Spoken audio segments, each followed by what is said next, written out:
Bonjour à tous. Alors, je voulais refaire ma vidéo sur la transition sociétale. Je l'avais déjà faite, mais je l'ai virée parce qu'elle ne me convenait pas. Mais là, l'actualité me donne l'opportunité de complémenter la vidéo que j'ai faite et sur les aides sociales qui ne coûtent pas, elles rapportent. Vous savez, ce fameux diagramme. Eh bien, là, on a la continuité avec ce vieux serpent de mer récurrent depuis des décennies de la réduction du nombre de fonctionnaires. C'est quelque chose qui est récurrent à droite et à laquelle la gauche s'oppose systématiquement. Alors à la droite, ils partent du principe que ça créerait des économies, et à gauche que ça réduirait l'accès aux services, en particulier pour les gens de petites conditions. Les deux disent n'importe quoi. Alors, fondamentalement, vous verrez dans l'article dans le premier article que j'ai mis en dessous, que c'est vrai, il y a bien des situations où le fait de diminuer le nombre de fonctionnaires permet de dynamiser, d'avoir des gains de croissance en raison du principe de substituabilité. Ça veut dire que dans certaines économies, le fait de diminuer le nombre de fonctionnaires fait qu'on va créer des emplois dans le privé. Parce que les emplois publics concurrencent le privé. C'est pas le cas en France où l'État est tentaculaire. C'est un État qui a été conçu comme ça. C'est pas un jugement de valeur de ma part. Hein. C'est ni pas bien ni bien. Ça n'a rien à voir. C'est pas parce que là-bas il y a plus de privé que c'est mieux que chez nous où il y a plus de public. Puis c'est pas parce qu'il y a mieux de public que c'est mieux que d'avoir du privé. Il y a des pays qui ont beaucoup de privé, qui marchent tout aussi bien ou tout aussi mal que nous, ça n'a rien à voir. C'est juste que chez nous, c'est comme ça. L'État est comme ça, fonctionne comme ça, et donc le principe de substituabilité n'est pas respecté chez nous. Il est très faible. Le fait de licencier diminuer le nombre de fonctionnaires ne va pas forcément créer de l'emploi dans le privé. Donc, ça veut dire on ne va pas remplacer les emplois perdus dans l'administration par des emplois dans le privé. Et donc, ça fait qu'en réalité, si l'État sort moins de salaire, une année, ça fait des économies. L'année suivante, il ne bénéficie pas de la dynamisation de l'économie que ces salaires ont permis en étant introduits dans son filtre amplificateur. Je veux dire, ça veut dire que vous virez 500 000 fonctionnaires, vous avez 500 000 personnes qui n'ont plus les moyens d'acheter des croissants le dimanche. Voilà, c'est tout. C'est tout ce que ça fait. Hein. Et donc, c'est faux de penser que diminuer le nombre de fonctionnaires va permettre de dégager de la marge pour dynamiser l'économie. Ça va faire une année de l'économie, comme si on baissait les aides sociales, puis l'année suivante, le budget est plus petit, parce qu'il n'y a pas eu les retombées de cet argent injecté dans l'économie. Et puis pour l'accès aux services publics, il est faux de dire qu'avec moins de fonctionnaires, il y a moins de services publics. Alors évidemment que s'il y avait plus du tout de fonctionnaires, il n'y aurait plus de services publics, mais objectivement, les services publics pourraient fonctionner avec la moitié moins de fonctionnaires en étant structurés différemment. Pour prendre un exemple concret, vous prenez un dossier, il y a 12 pages dedans, et donc le dossier, vous l'envoyez, il arrive à l'administration, je sais pas, les impôts, la CAF, la MDPH, quelque part, quoi. Et donc il est reçu, il est trié, puis dispatché pour être analysé. Il s'avère qu'à la page machin, il manque un truc. Alors on rassemble le dossier, on vous le renvoie, veuillez nous corriger ça.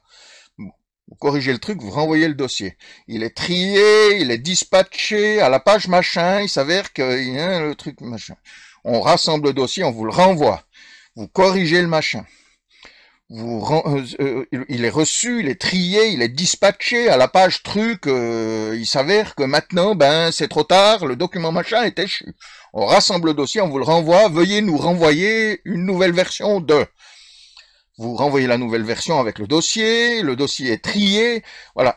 Et donc ça fait qu'à la fin, vous avez chaque page qui a été avalisée je ne sais combien de fois, alors qu'en réalité, il aurait été possible de dire, voilà, d'envoyer une simple lettre, voilà, il nous manque ça, veuillez nous signer la page jointe. Vous signez la page jointe, vous ajoutez le document machin, le document truc, vous envoyez, c'est fait. Voilà, c'est plus simple. Mais l'administration est structurée comme ça. Donc on peut faire mieux, on peut l'optimiser, mais à fond. Hein, je veux dire, c'est pas un souci. Il est également faux de penser que la France a beaucoup de fonctionnaires. La France est dans la moyenne mondiale, un petit peu au-dessus de la moyenne mondiale. Ni plus, ni moins. C'est pas qu'elle a beaucoup de fonctionnaires, c'est un vieux mythe. Le truc, en France, tu plantes des impôts, il y pousse des fonctionnaires, mais c'est faux. C'est simplement faux, hein. Donc ça veut dire, ceux qui prétendent que de réduire le nombre de fonctionnaires va permettre des économies et dynamiser l'économie, c'est faux. Ceux qui disent que le fait de réduire le nombre de fonctionnaires va réduire l'accès aux services publics, c'est faux. Ceux qui disent qu'en France, on est saturé de fonctionnaires, c'est faux. Et après, il se présente encore un nouveau problème, c'est la pyramide des âges dans la fonction publique. Les fonctionnaires sont beaucoup plus âgés en moyenne que dans le privé. Là aussi, vous avez un autre lien que je vous mets en dessous, qui explique le problème. Ça fait que si vous vous contentez, pour réduire le nombre de fonctionnaires, de ne pas remplacer les départs à la retraite, comme on l'entend souvent, qu'est-ce que vous faites? Vous augmentez, vous vieillissez la pyramide des âges, parce que vous écrêtez que les plus vieux qui s'en vont de toute façon, hein, et vous ne les remplacez pas par des jeunes. Donc ça fait que vous vieillissez, vous tirez l'âge moyen vers le haut.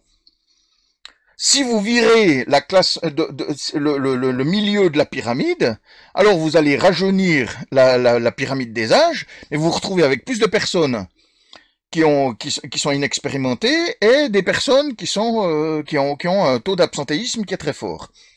Si vous supprimez dans le haut du tas, que vous licenciez dans le haut du tas, ça veut dire que vous annulez, vous trouvez par un moyen ou par un autre, vous payez les gens pour s'en aller.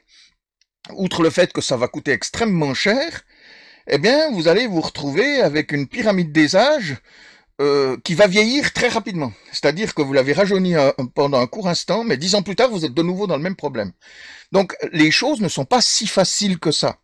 Ça veut dire qu'il faut un peu moins embaucher, pour ne pas remplacer les départs à la retraite, il faut payer quelques personnes pour